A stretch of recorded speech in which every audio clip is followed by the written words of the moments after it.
Sebelum kita mendengarkan firman Tuhan, kita satu di dalam doa. Di dalam nama Tuhan Yesus Kristus kami datang kepadamu ya Bapa, Bapa yang mengasihi kami, Bapa yang tidak pernah tinggalkan hidup kami, Bapa yang punya rencana yang sempurna dalam hidup kami, yang tidak akan pernah gagal dengan apapun juga. Saat setiap kami mengasihi Engkau, mengasihi setiap kehendak-Mu. Oleh sebab itu ya Tuhan, saatnya kami siapkan hati kami untuk kebenaran, untuk kehendak-Mu. Lewat firman Tuhan dinyatakan atas setiap kami. Kami siap sambut firman Tuhan di dalam nama Yesus Kristus. Haleluya. Amin. Saat ini atau hari ini hari yang spesial bagi kita karena kita merayakan hari kenaikan Yesus Kristus. Hari ini hari yang spesial saya katakan karena ada banyak hal yang kita bisa alami ketika kita benar-benar bisa memaknai kenaikan Yesus Kristus ke surga. Oleh sebab itu pada kesempatan ini kita akan belajar bersama-sama.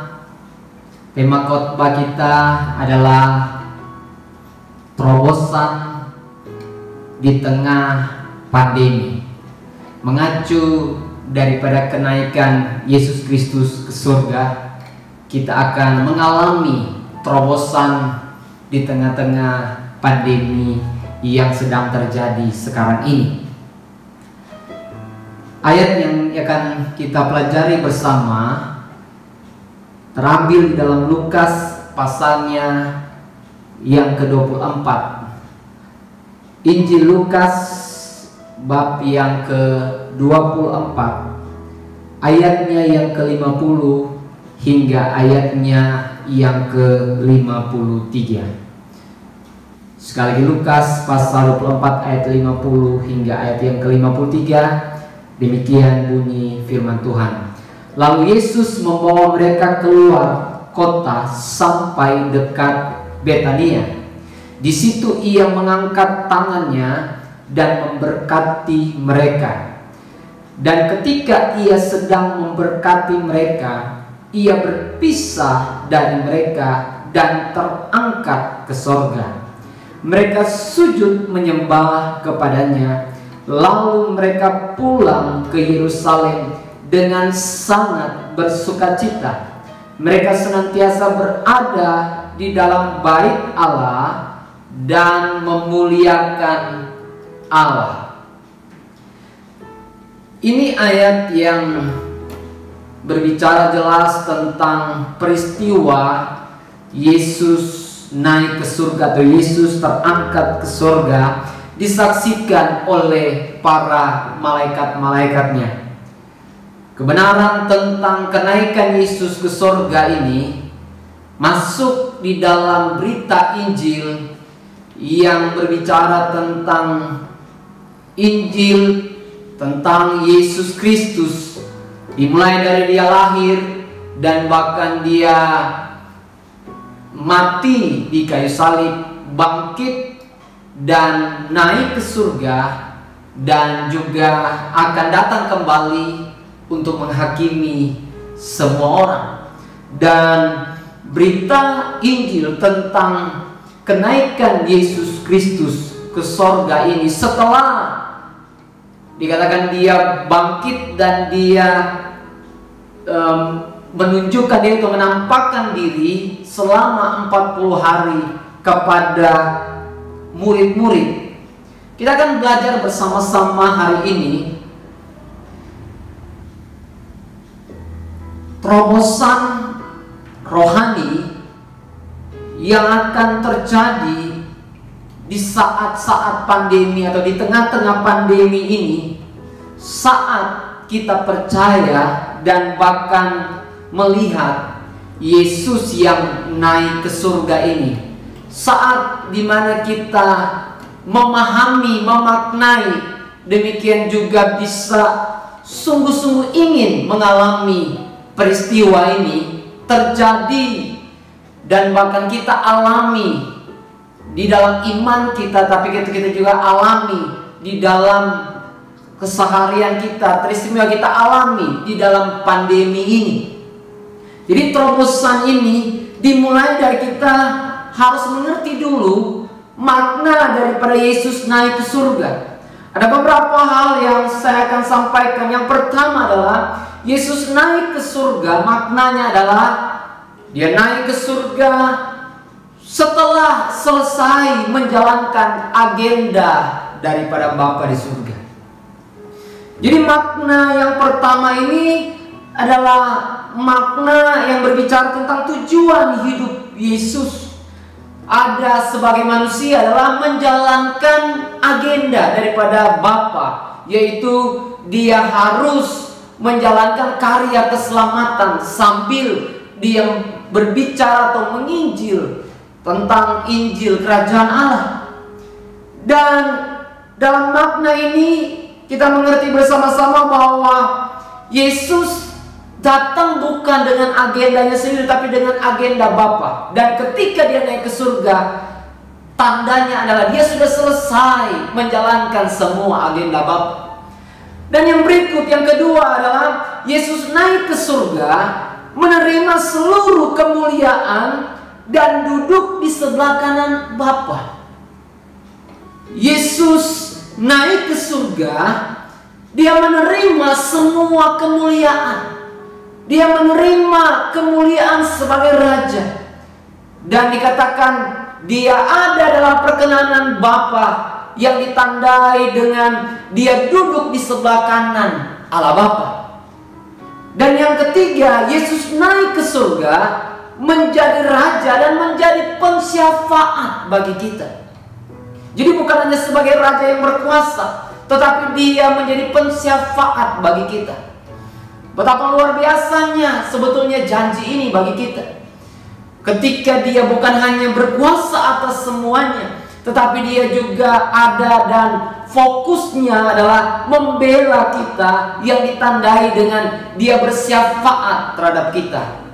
Masih ingat ketika Yesus berkata kepada Petrus, "Saya sudah berdoa kepada engkau supaya imanmu tidak gugur."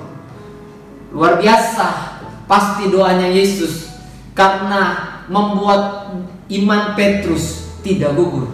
Jadi syafaatnya Tuhan sangat-sangat luar biasa bagi kita orang yang percaya.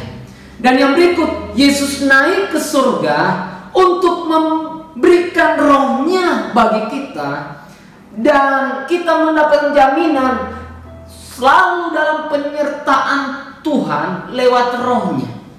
Jadi ini makna yang sangat penting bagi kita, karena Dia harus naik ke surga. Karena waktu Dia naik ke surga, barulah Dia mencurahkan rohnya, Dia menurunkan rohnya, Dia memberikan rohnya bagi kita semua. Kita menyatakan ini sebagai janji daripada Bapa yang akan digenapi bukan hanya di saat Pentakosta, tetapi sampai ke keturunan-keturunan selanjutnya, bahkan kepada siapapun yang akan percaya di kemudian hari, sampai hari ini bahkan sampai ke depan. Dan makna yang lain lagi dikatakan bahwa yang kelima, Yesus naik ke surga untuk menyediakan tempat bagi kita. Betapa luar biasanya hari ini kita semua orang yang percaya, kita sudah ada jaminannya bahwa Yesus sudah siapkan setiap tempat-tempat kita masing-masing. Sehingga kepastian tentang kehidupan kekal itu ada. Kepastian untuk hidup di dalam sorga bagi kita yang percaya itu adalah pasti. Dan yang keenam, Yesus naik ke sorga untuk menyatakan kepada kita semua bahwa nantinya Dia akan datang kembali. Dia pergi ke sorga karena memang Dia adanya di sorga dan bahkan Dia berasal dari sorga. Tetapi juga nanti Dia akan kembali.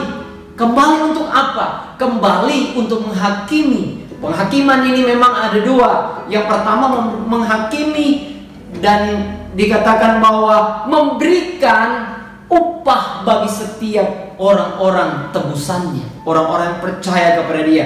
Tapi yang kedua adalah penghakiman yang akan menghakimi setiap orang-orang yang tidak percaya kepada Dia. Dari kebenaran-kebenaran ini kita bisa melihat bahwa di samping ada banyak juga hal yang lain sebetulnya kita bisa pelajari, bahwa kenaikan Yesus ke surga memang menyatakan bahwa Dia adalah Tuhan.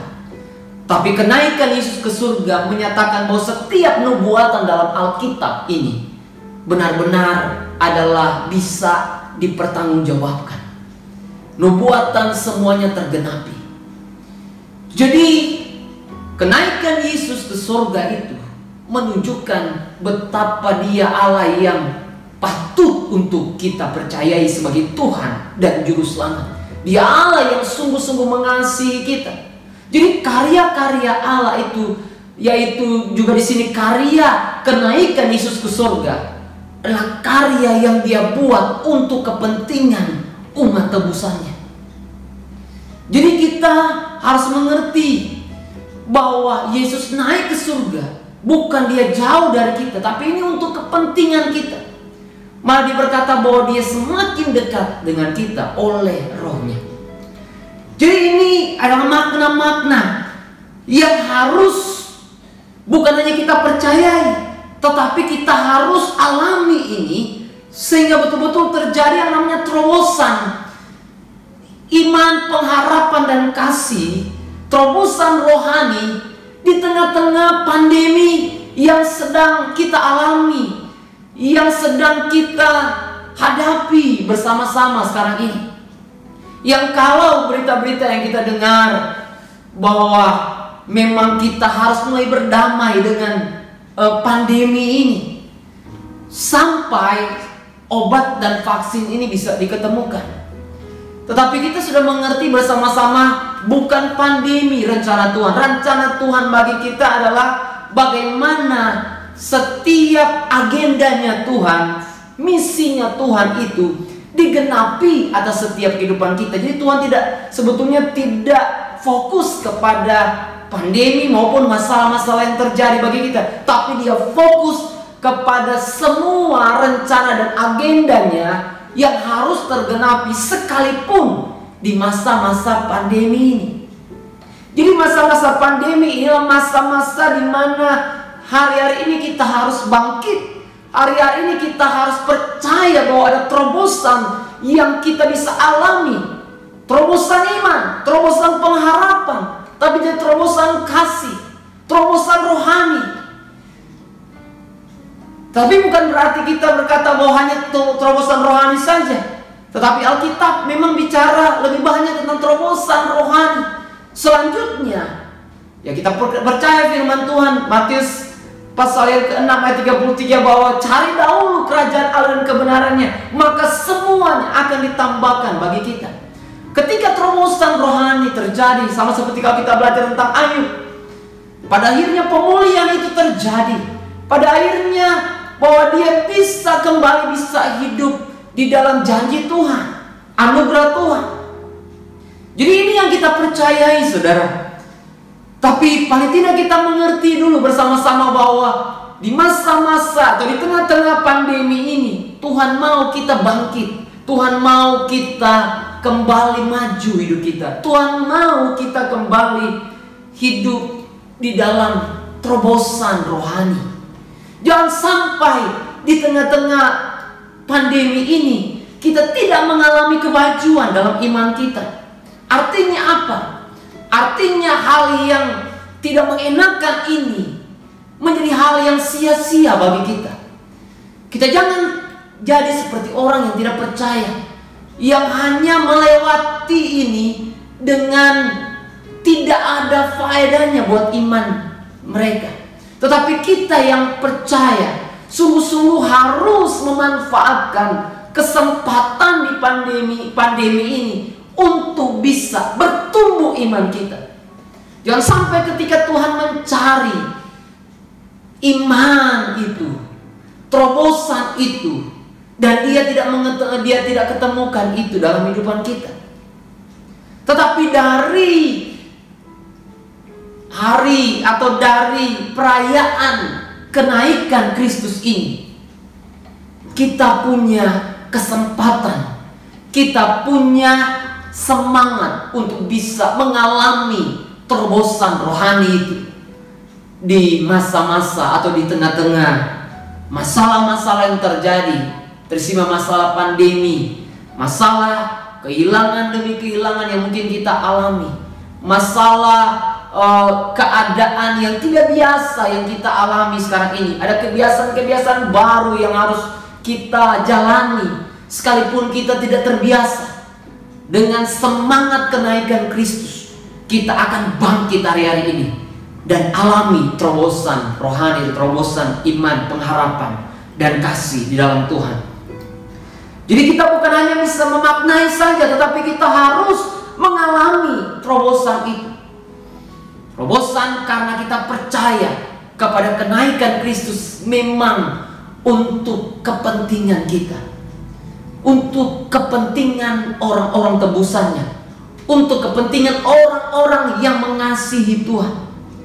Sehingga bagaimana kita bisa mengalami terobosan di tengah-tengah pandemi ini? Yang pertama, dalam kisah tadi kita bisa lihat bersama-sama bahwa Yesus naik ke surga. Juga bersama dengan makna yang kita pelajari tadi tentang Yesus naik ke surga karena dia telah selesai menjalankan agenda Bapa. Dan bahkan Yesus naik ke surga untuk menerima segala kemuliaan dan duduk di sebelah kanan Allah dalam perkenanan Bapa. Karena di sini dikatakan bahwa Yesus naik ke surga memberikan teladan tujuan hidup untuk menjalankan agenda Tuhan. Jadi Yesus naik ke surga itu memberikan teladan bagi kita. Dan kita harus ada dalam teladannya Tuhan ini. Kita harus ada dalam jalan hidup yang dijalankan oleh Yesus, yaitu menjalani tujuan hidup hanya untuk menjalankan dan bahkan menyelesaikan agendanya Tuhan.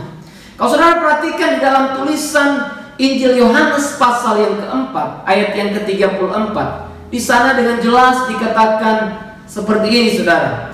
Kata Yesus kepada mereka, makananku ialah melakukan kehendak Dia yang mengutus aku dan menyelesaikan pekerjaannya.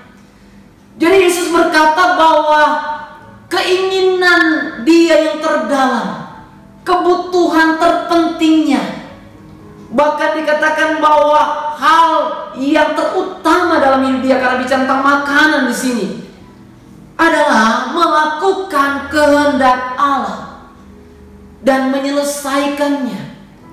Kehendak Allah atau disebutkan di sini adalah agenda Allah bagi Yesus adalah Yesus harus memberitakan tentang kerajaan Allah, tetapi juga Yesus harus mengerjakan karya penebusan dosa itu. Inilah agenda Allah bagi Yesus. Dan Yesus sudah memberikan teladannya. Dia bisa menyelesaikan, bukannya mengerjakan itu. Sehingga terobosan di dalam pandemi ini Tuhan maksudkan adalah kita harus kembali memikirkan dan bahkan menjalankan ini. Bukan hanya menjalankan pada agenda Tuhan, tetapi berusaha untuk bagaimana kita bisa menyelesaikan agenda Allah ini. Agendanya adalah bagaimana kita bisa hidup di dalam kebenaran, bagaimana kita bisa hidup dalam kekudusan, bagaimana kita bisa hidup seperti Yesus, makin serupa dengan Kristus, makin bisa mengikuti jalan hidupnya dan bahkan menjalankan misinya. Jadi ini adalah agendanya Tuhan bagi kita. Jadi masa-masa pandemi ini adalah masa-masa di mana kita harus tetap jalankan agenda Bapa seperti agenda yang dijalankan oleh Tuhan. Dan kita harus kedapatan daripada Tuhan bahwa kita sedang menjalankan, bahkan sedang punya keinginan, berusaha untuk bisa menyelesaikan ini. Saya percaya bahwa inilah sebetulnya tujuan hidup yang terpenting kita, yang kita bukan hanya kerjakan, tetapi yang kita harus selesaikan dalam hidup kita. Selama masih ada waktu, saudara. Kenapa? Karena tidak mungkin kita akan punya setiap hari atau kita punya banyak waktu, saudara. Alkitab dengan jelas berkata bahwa masa hidup kita 70 tahun. Ini batas, dikatakan umur manusia sebetulnya sesuai dengan kesaksian Alkitab. Tetapi banyak juga orang yang tidak capai di sana, saudara. Dalam artian bahwa kita harus mulai melihat waktu-waktu yang ada ini. Apakah mulai saat-saat ini kita mulai diingatkan bahwa betapa singkatnya hidup kita, betapa rapuhnya hidup kita, sehingga kita mulai memikirkan apa sih tujuan hidup kita, apa sih makna hidup kita, kenapa kita ada dalam dunia ini, dan apa yang harus kita kerjakan, apa yang harus kita selesaikan, apa yang harus kita capai dengan umur yang begitu singkat ini. Ketika kita memikirkan tentang apa yang sedang kita kerjakan hari-hari ini, kita bisa pikirkan apakah ini akan bisa berguna untuk kekekalan kita nanti. Dengan demikian kita akan bisa mulai memutuskan hari-hari ini. Alkitab dengan jelas berkata bahwa hidup ini singkat. Dan selanjutnya kita yang pasti dalam kehidupan kita akan menuju kepada akhir dari hidup kita. Dan akhir dari kehidupan kita itu bukan berakhir begitu saja, tetapi akan berakhir dengan pengadilan Allah, berakhir dengan penghakiman Allah.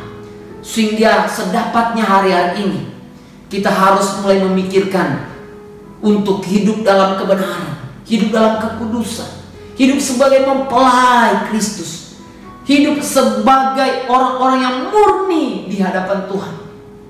Betapa penting hari-hari ini bicara tentang kemurnian hati kita, kemurnian dalam pelayanan, kemurnian di dalam mengerjakan segala sesuatu. Demikian kata Alkitab. Ketika juga kita bisa melihat tulisan-tulisan dari Yohanes di kitab Wahyu yang dialamat kepada 7 jemaat, Tuhan mempertanyakan gimana kasih kita kepadanya, sehingga dia berkata bahwa itu masa-masa kita harus mempertanyakan apakah hati kita berkobar-kobar untuk Tuhan, hati kita berkobar-kobar untuk menjalankan misi Tuhan, hati kita berkobar-kobar untuk menjalankan apa yang menjadi kehendak Tuhan, apa yang menjadi agendanya Tuhan bagi kita. Sehingga ini saat-saatnya kita bisa melihat kembali hidup kita. Kalau saudara bisa lihat di dalam Filipi pasal 2 ayat 5-11, di sana juga dikatakan tentang apa yang Yesus sudah kerjakan. Dalam ayat itu berkata demikian, hendaklah kamu dalam hidupmu bersama menaruh pikiran dan perasaan yang terdapat juga dalam Kristus Yesus, yang walaupun dalam rupa Allah tidak menganggap kesetaraan dengan Allah itu sebagai milik yang harus dipertahankan, melainkan telah mengosongkan dirinya sendiri dan mengambil rupa seorang hamba dan menjadi sama dengan manusia. Dan dalam keadaan sebagai manusia, ia telah merendahkan dirinya dan taat sampai mati, bahkan sampai mati di kayu salib. Itulah sebabnya Allah sangat meninggikan dia dan mengaruniakan kepadanya nama di atas segala nama, supaya dalam nama Yesus bertekuk lutut segala yang ada di langit dan yang ada di atas bumi dan yang ada di bawah bumi, dan segala lidah mengaku Yesus Kristus adalah Tuhan, bagi kemuliaan Allah Bapa. Di sini Alkitab mencatat sungguh-sungguh bagi kita hari ini bahwa kehidupan kita harus menjalani hidup yang sama seperti pikiran perasaan Kristus, harus memiliki keinginan seperti Kristus, sehingga kehidupan kita sungguh-sungguh, Alkitab berkata, mengalami kemuliaan, mengalami dimuliakan oleh Tuhan. Menarik ketika Tuhan berkata bahwa dalam doanya yang dia ajarkan, dia berkata bahwa kita harus berdoa, dikuduskanlah namamu Bapa kami yang di surga, dikuduskanlah namamu. Dalam masalah ini disebutkan dimuliakanlah namamu. Yesus mengajari kita berdoa untuk supaya nama Tuhan dipermuliakan. Tetapi waktu kita berdoa, kita juga berusaha sungguh-sungguh supaya kehidupan kita ini boleh memuliakan Tuhan. Itu yang terjadi di ayat tadi. Mereka waktu Yesus naik ke surga, mereka penuh dengan sukacita hidup mereka. Mereka bergairah hidup mereka. Dan gairah hidup mereka tunjukkan dengan mereka hidup memuliakan Allah dalam kehidupan mereka. Mereka hidup dalam hadirat Allah dalam kehidupan mereka. Jadi baiklah kita semua, semakin hari kita makin intim dengan Tuhan, supaya dengan keintiman kita dengan Tuhan, kita mulai memiliki perasaan, kita mulai memiliki pikiran, kita mulai memiliki keinginan, kehendak seperti Yesus. Keinginannya hanya ingin menyelesaikan, mengerjakan agenda Bapa dalam hidup dia.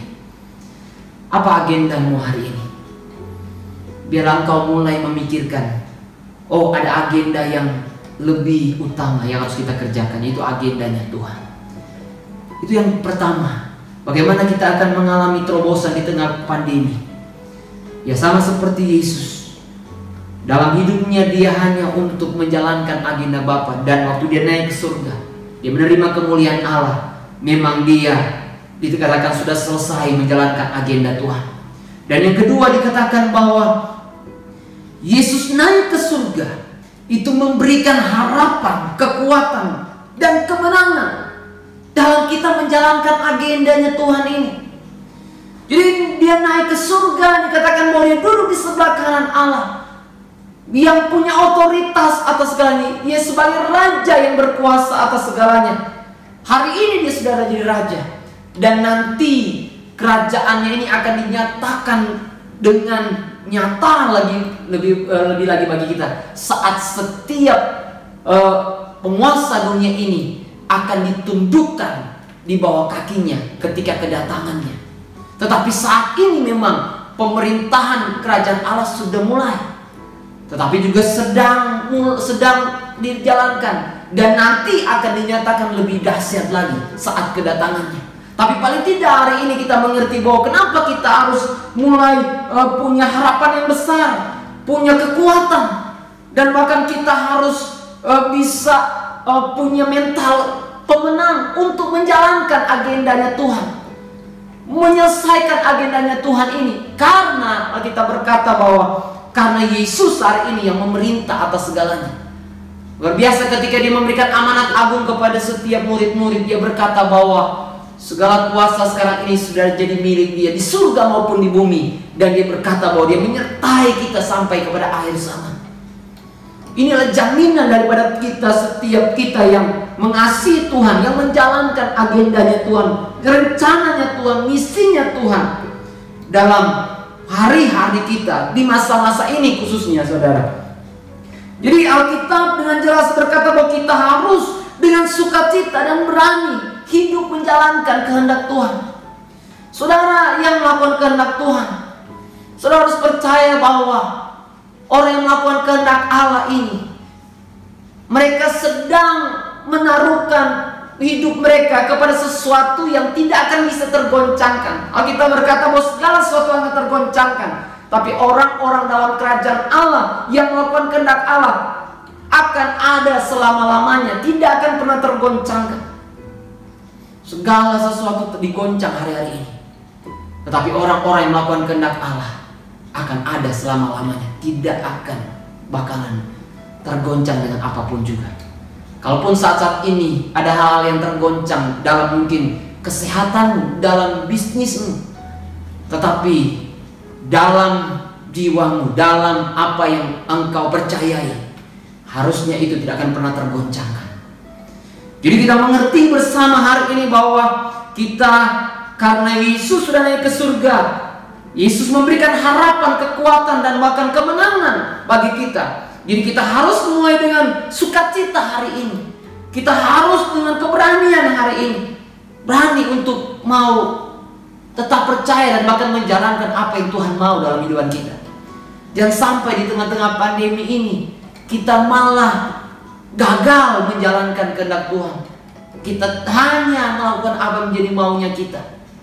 Kita gagal taat sama Tuhan. Dan yang berikut dikatakan bahwa kita harus memiliki mental pemenang dan terus berjuang untuk berhasil di dalam agendanya Tuhan ini. Jadi satu sisi Yesus memberikan teladan bagi kita, tetapi satu sisi yang lain bahwa Dia menyatakan kuasanya atas setiap kita. Dia menyatakan janjinya atas setiap kita. Sehingga kita harus pastikan hari ini bahwa saat-saat pandemi ini, saat-saat dimana kita bangkit untuk mengalami terobosan dalam rohani kita, yaitu kita mulai menjalankan, kita mulai untuk berusaha menyelesaikan setiap misi dan agenda Tuhan, kehendak Tuhan untuk kita kerjakan. Baik itu kehendak Tuhan untuk menyempurnakan hidup kita maupun kehendak Tuhan untuk menjalankan amanat agung. Dan dalam kita menjalankan ini semua, Alkitab mencatat dan bahkan Alkitab menjamin kita, Yesus sendiri menjamin kita, bahwa karena Dia naik ke surga, Dia memerintah sekarang, dan nanti Dia akan datang memberikan upah bagi kita. Segala jerih payah kita, Alkitab berkata, tidak ada yang sia-sia. Sebab itu jalankanlah dengan penuh sukacita hari-hari ini kehendak Tuhan. Jalankanlah setiap kehendak Tuhan dengan keberanian. Jalankan dengan perjuangan, dengan mentalitas perjuangan sungguh-sungguh. Dan saya percaya bahwa seperti janji Tuhan, bahwa pasti akan tergenapi. Jadi janji Tuhan itu merupakan kehendak Tuhan untuk tergenapi dalam kehidupan kita. Tetapi juga bagian kita adalah kita harus mulai mengasihi Tuhan.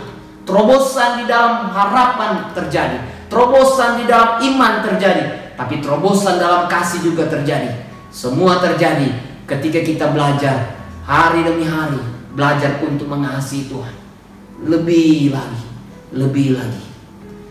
Jadi biarlah dalam hari atau perayaan kenaikan Yesus ke surga ini, kita mengalami terobosan iman, pengharapan, dan kasih.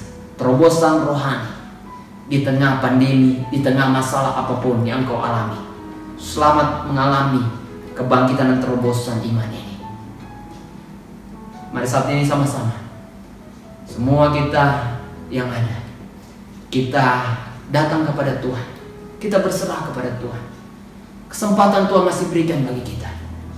Kita nyatakan itu dengan penyerahan diri di hadapan Tuhan, dengan satu komitmen di hadapan Tuhan. Secara pribadi kita bisa buat di hadapan Tuhan. Mari sama-sama kita datang kepada Tuhan dan kita berdoa.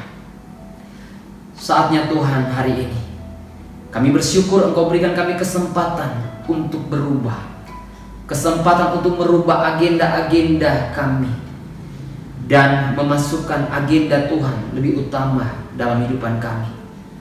Dan saatnya hari ini, di tengah-tengah keadaan yang terjadi, pandemi yang terjadi sekarang ini, kami belajar untuk bangkit. Kami maju dengan penuh sukacita, dengan atas dasar jaminan daripada Tuhan. Kami akan maju hari-hari ini Tuhan, untuk tetap menjalankan apa yang menjadi kehendak Tuhan. Dan kami percaya tidak ada yang bisa menggagalkan semua rencana Tuhan dalam hidupan kami. Apapun yang kami alami hari ini, kami tahu Tuhan tidak pernah tinggalkan kami. Apapun yang kami rasakan hari ini, Tuhan bersama-sama dengan kami. Terima kasih Tuhan Yesus Kristus. Kami mengucap syukur kepadamu Tuhan. Engkau terima penyerahan diri kami hari ini Tuhan. Dan bahkan terima setiap komitmen yang kami buat, komitmen yang baru yang kami buat hari ini Tuhan, untuk kami bangkit hari-hari ini dan mengalami terobosan dalam rohani kami. Di dalam nama Yesus Kristus kami berdoa. Haleluya. Amin.